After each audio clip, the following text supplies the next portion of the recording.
As a technician and as somebody coming up into the computer world, you ought to know this, and I am taking the time to tell you, VirtualBox sucks, and I'm gonna tell you why. So I must say special shout out to the electrical something. I'm gonna remember his name and tag him in the video. But yeah, VirtualBox sucks. Choose VMware over VirtualBox, and I'm gonna tell you why. I had the most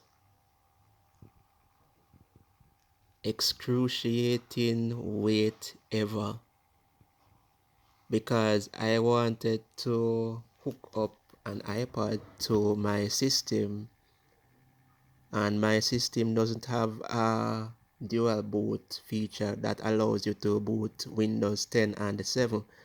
So I sought out some answers on YouTube and I came across that suggestion, which is to do a virtual machine. So I went the route of installing VirtualBox over VMware because I was more familiar with VirtualBox, as I did VirtualBox lessons during my time in school for computer repairs and computer support.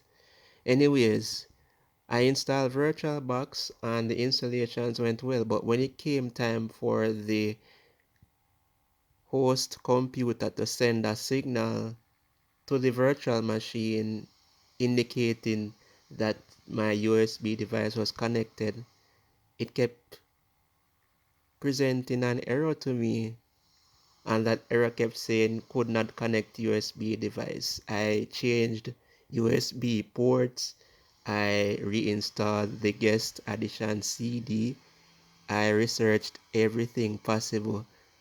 I checked YouTube, and other persons were also encountering the same issues, and I checked the comments under these videos, and there was a few suggestions made which I tried and it didn't work out.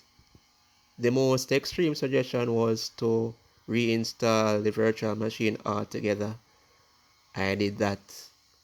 I went as far as going back to Windows 8 and it still didn't work, and that's for VirtualBox. I went as far as installing a version of Linux, and you know that Linux is very friendly when it comes to mounting and dismounting storage devices. I couldn't even get Linux to boot on the virtual machine. A lot of errors came up as a result of the VirtualBox experience.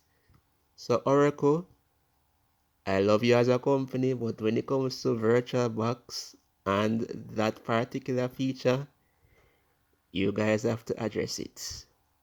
Now let me tell you why VMware works. VMware works because they allow you to mount USB devices, and the feature is so simple to understand.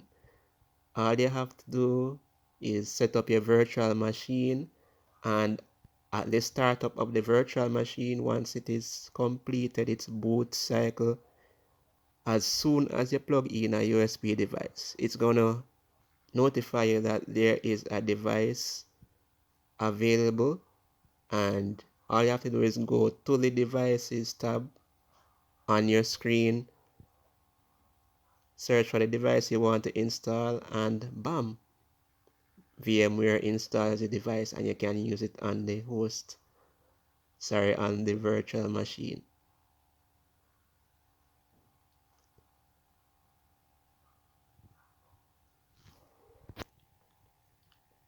So if there's anybody there out there in tech world who wants to use a Windows 7 or older machine, and you don't have the dual boot option, and you don't have access to another laptop, you want to access certain services that are only available from a Windows 7, 8 or older laptop, VMware is the best way to go, alright? You can use it for jailbreaking, You can use it to access shared folders. You just have to configure it the right way, follow the instructions, and you'll be good to go.